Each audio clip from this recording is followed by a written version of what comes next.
Hey, welcome to day 2 of the Book Bliss Challenge. Oh, I'm so glad you're here. You've made it to day 2. Excellent. Now, I hope you're not feeling too overwhelmed, but if you are, just keep in mind you can do as much of this challenge or as little as you like, but I know I'm equipping you with some stuff that you can use in the future if you're not using it right now. So just make a note, schedule in some time. That's part of the challenge is actually I'd like you to schedule in some time in the future so that you can spend some time writing. Okay, so I want you to spend some time writing, but also schedule time in to work through some of the stuff I'm giving you here and to explore the KDP account more. And we'll be diving into it more in the demo today. So watch the video all the way through to see the demo. And I'll have a bunch of handouts and downloads for you as well as, and links. There's a lot of links this time actually. So I'll be posting those. But also I wanted to give you something extra today. I wanted to give you the, what is it that I was going to give you guys? Oh yeah, the Brainstorming Your Book workbook. So what that is it's a piece from my Story Academy book bootcamp, and I thought I'd pull that in and give that to you guys just to help you with your writing. So, you know, it's easier to write today than it ever has been before. It's easier to get published too, but even just for writing, you know, it used to be quite a daunting task. I get sore from typing a lot. So what I've been doing is finally the technology has caught up to do speech to text. So if there's no other way you want to write, you know, if you wake up at 2 in the morning a lot like I do and you have ideas, you can just speak them into your phone and then it's written, you know, you can edit it and you've got the idea. You can capture the essence of the idea. So voice to text is a great new tool. It actually finally works. I remember trying to use the tools over the years and they just would never work, but finally it is flawless. It's excellent. It really, really works well.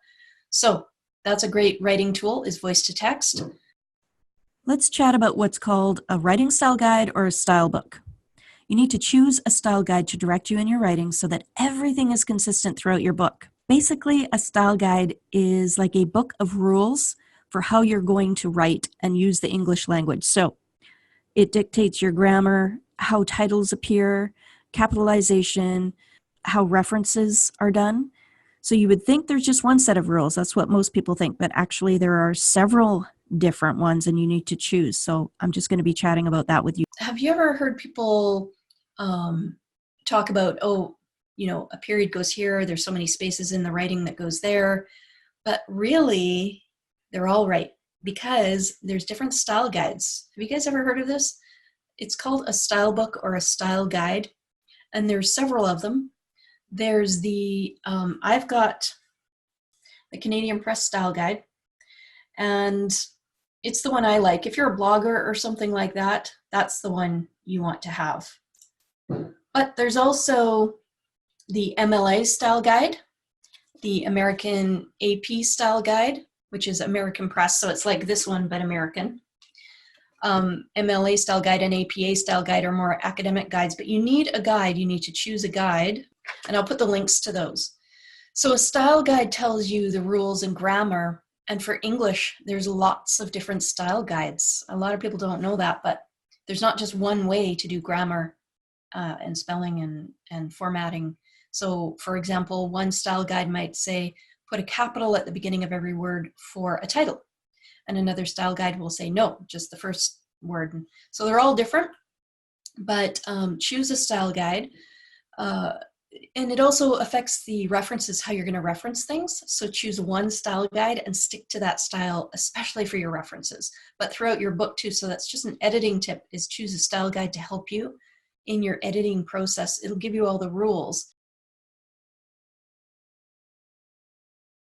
Now, one of the most popular books on writing is On Writing Well. This is a well-known handbook for writing. It gives you everything in here. I've had my book for this copy for so many years, and most writers are familiar with this, but it covers everything. It covers writing about people, the interview, how to interview people.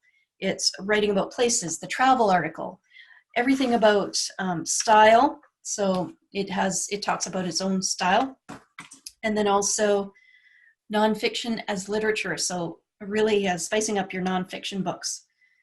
Science and technology, how to do business writing. So it really covers a lot of different writing tips. This is a really nice little book to help you get started in writing if you need help with that aspect of things. Okay, and then if you're writing fiction, there's lots of books out there. I have a writing dialogue book. I've got a creating character emotions. All of these help. I find they not only help with the fiction type writing, but nonfiction too. These can help you. So I know most of you are here for the nonfiction writing, and that's most of the writing I've done is nonfiction. But just know there's lots of resources out there, no matter what kind of book you want to publish. And when you publish one book, most clients, every client I've ever introduced this system to, gets addicted to it and wants to publish more and more. So, if you publish your first book or workbook, you're going to want to publish more. So maybe you have a fiction book in you too. But those are some things you need to know. Style guides, and also style guides are in companies too. So a lot of larger companies will have their own communication and style guide and media guide where they dictate how visual should be, how language should be, how things should be punctuated, all the grammar, all that kind of thing. They can get niche down and actually get even more specific with one of the style guides. So they're either called a style book or a style guide typically. I used to have a huge collection of them, and I gave most of them away last year, but I did keep the Canadian Press and the On Writing Well. Okay, so here's the thing with your writing. Start with the table of contents. Okay, how would you break out your topic? How would you break it out into chapters? And how would each chapter break itself out? And this is really important because you want a flow that that's going to make people want to keep reading. And so just to give you an idea, okay, if you have a topic that you want to talk about, you definitely have to incorporate story. And that's why I created Story Academy, because people need help writing stories. But in this book, for example, the first 3 or 4 chapters are Paul's actual story. And then each chapter is different. It has, there's a chapter on resources for stress management. There's a chapter on battling PTSD. There's a chapter on his friend's story, a story of his friend. Information is empowering. So becoming aware, getting awareness about your injury and situation, overcoming adversity, overcoming anxiety, all those kinds of things. There's a chapter for each item that he talks about. So think about that. It's not just, you don't have to make the whole book your story. You could make some part of it your story, and then the other part, you're teaching people or helping them towards resources that they need and can use in their life as well. And then the other thing is, once you get all your writing out, think about transitions between chapters. That is so powerful. That is so very powerful. So I'll give you an example from Paul's book. It's a bit of a cliffhanger. It says, at the end of one of the chapters, it says, something has to change, I thought. I literally can't take it anymore. The fight has to be coming to an end. With horror, I realized how close death was and how helpless I was to resist. But then I was touched by an angel. Do you think people are going to turn the page on that one, right? So make it compelling. Get them to turn the page. You want to know what it says on the next chapter, in the beginning of the next chapter? It was Jennifer. My wife arrived at the moment when I needed her the most. So he was talking about me. Isn't that sweet? Now, most people get stuck at about 80 pages, 75 or 80 pages, believe it or not. They think, oh, they've written all they can possibly know in 80 pages. But try to push towards at least 120 pages in your book, because this book, just to give you an example, this one is 171 pages. And look, that's about as thin as you want to go, right? See? Just keep writing, keep coming up with more ideas, make some resource chapters, make some chapters about other people or something like that, but keep adding to your work until you're at least 120 pages. So 170 pages in this size is about 120 pages and an 8.5 by 10. Now workbooks, it's not as big of a deal. You can have them any size. Look, see, workbook, it's a typical workbook, right? But you want to have your regular books to have some meat on them, right? You don't want to have a teeny tiny book. Okay, chapters. So at the beginning of each chapter, how I like to do things is I put the number and then the title and then a quote.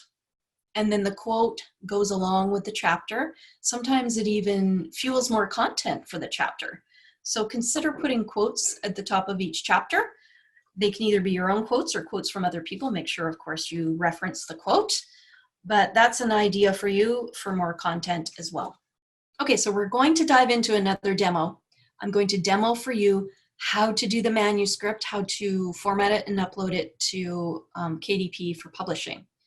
Now, don't be too overwhelmed, you guys. I'm not all that techie. I failed computers in school.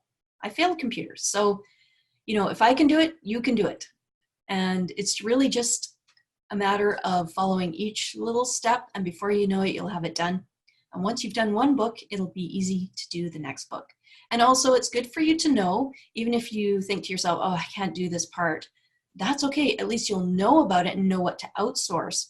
Wouldn't you agree it'd be better to outsource something, say a little piece for $1,000 than to spend $10,000 or $20,000 to a self-publishing publisher? I mean, that might be something you want to do and you want to go in that direction, but it just depends. If your budget is where you just want to spend $1,000 or $2,000 at the most, or nothing, then you want to be self-publishing on your own. Okay, so let's take a look at the demo and make sure you look for the links for the downloads today, as well as the handouts and the links from everything we talk about. Okay, see you in the demo.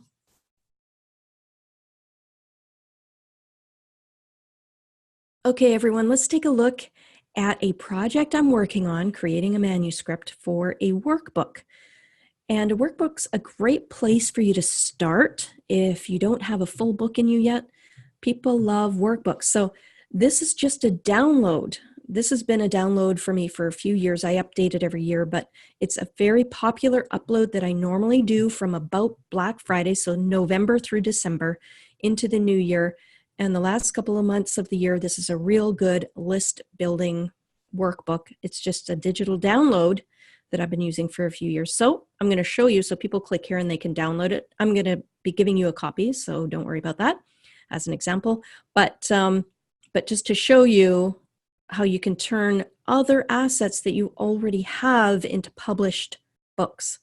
So let me just show you here. This is what the digital form of the book looks like. Now, we couldn't just send this to print. It's not in the right format. It's not formatted properly for a print workbook. And you're going to see, I'm going to show you the actual one that I'm creating for upload as a manuscript is very similar, but it doesn't have this very graphic front to it. The insides of the manuscript book are a little plainer. Okay, so go to your KDP account.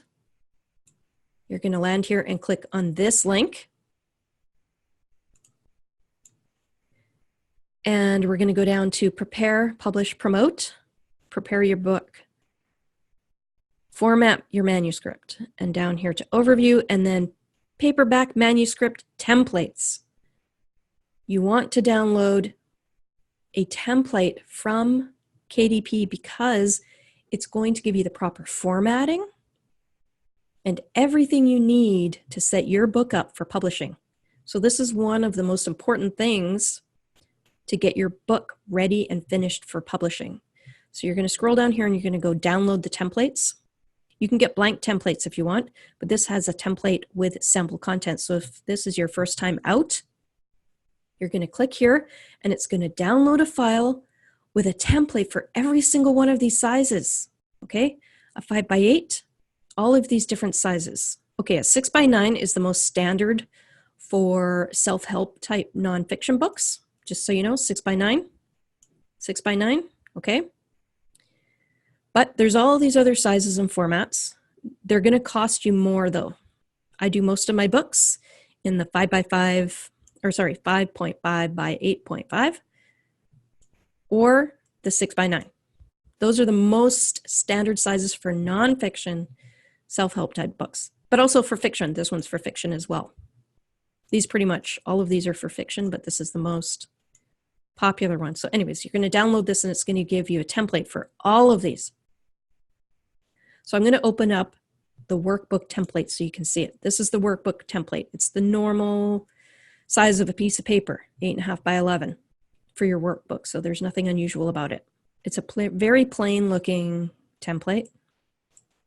Now take a look. This is how I have changed it for my workbook. Remember, the digital copy of the workbook is very visual.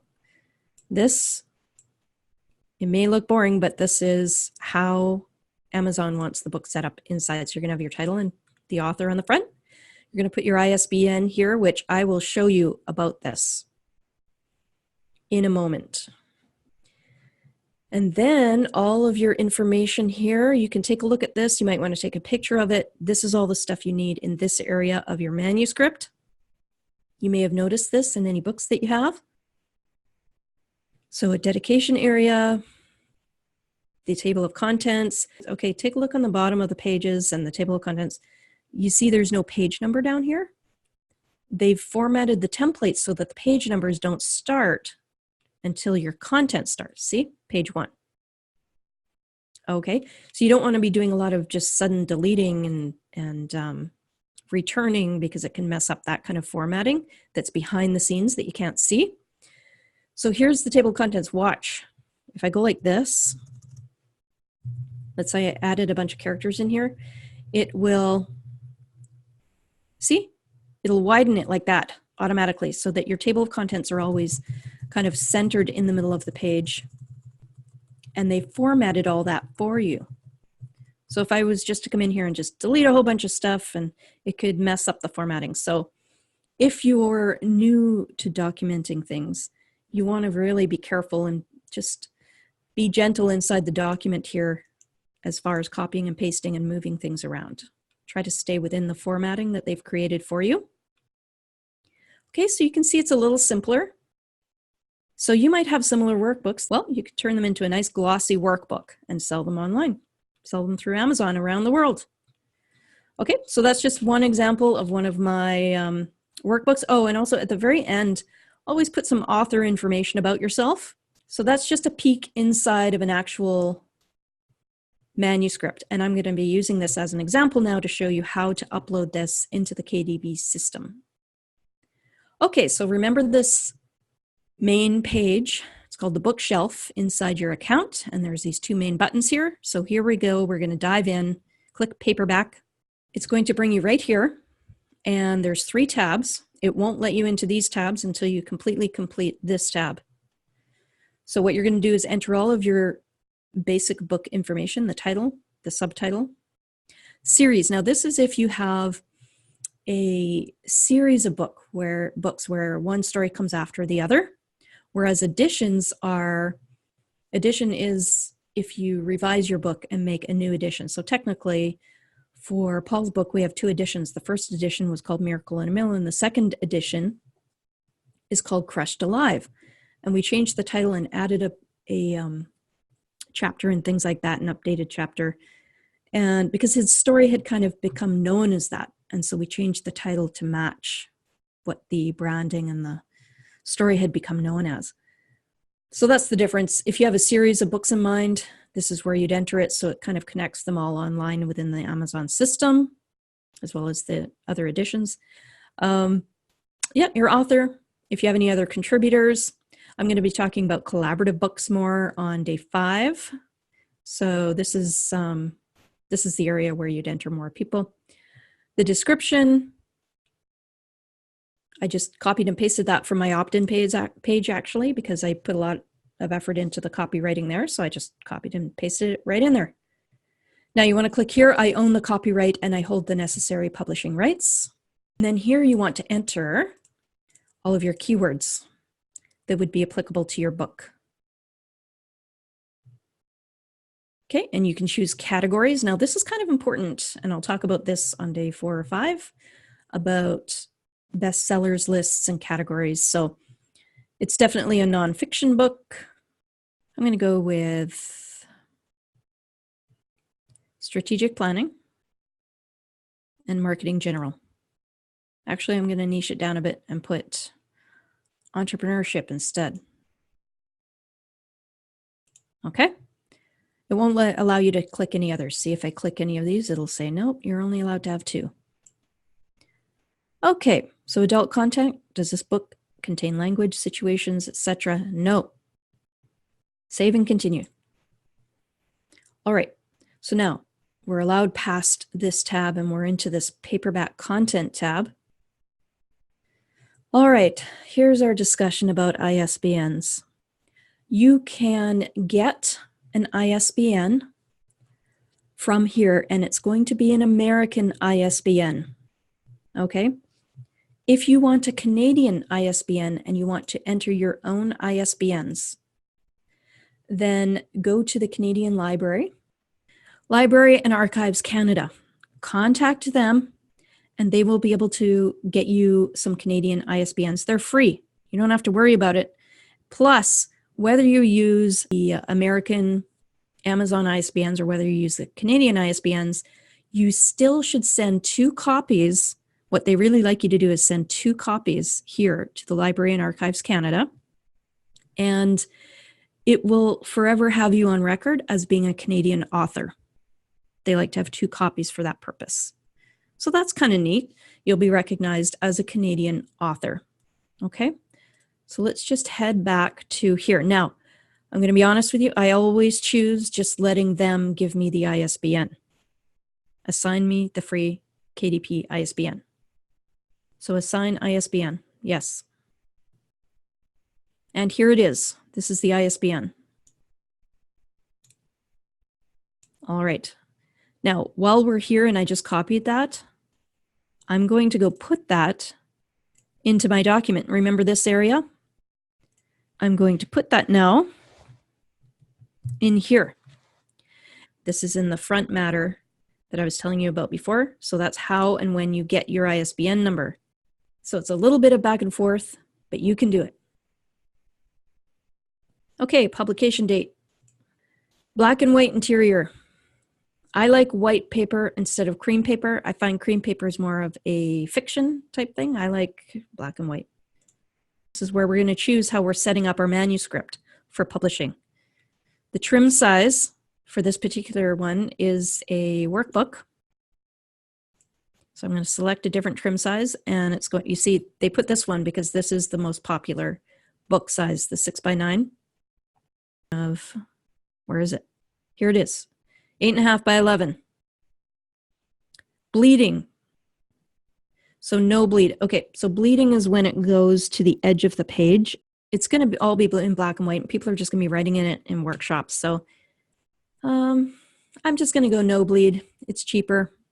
If you're really going with a higher end workbook or book, then put bleed, and the pictures will go right to the edge. Okay? It just depends on your purposes, right? Depends what you're using it for.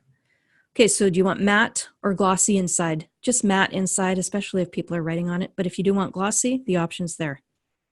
Okay, upload your manuscript. So I'm uploading the manuscript. So that's it for now. You can save as a draft and come back to it, because tomorrow we're going to be covering the book cover. Now, they don't even let you into the book cover tools, see Launch Cover Creator, until you've done everything up to this point. Okay, so I hope you found that helpful. That gives you a good idea, a good lay of the land of how you're going to be putting your book together in your own computer, and then you're going to be uploading it here. They make it very, very user-friendly. Tomorrow, we're going to cover this book cover stuff. We're going to cover the full publishing in the last couple days, on day 4, I believe. Yes, day 4, publishing the whole book. Okay, but tomorrow is covers, so don't miss that. But it's more than covers. We're going to be doing titles, descriptions, and all kinds of things around that. Here are your day 2 challenges. Plan out time in the next month when you can spend time writing, formatting, editing, and proofing your manuscript. And then for number 2, you can choose from A or B. A is beginner level. Tell us about where you're at in your book writing journey in the Facebook group. Or B, if you're ready to publish, upload your manuscript to KDP and let us know how that goes. And then the downloads you'll be getting, Brainstorming Your Book. That is a workbook to help you either start or finish your writing.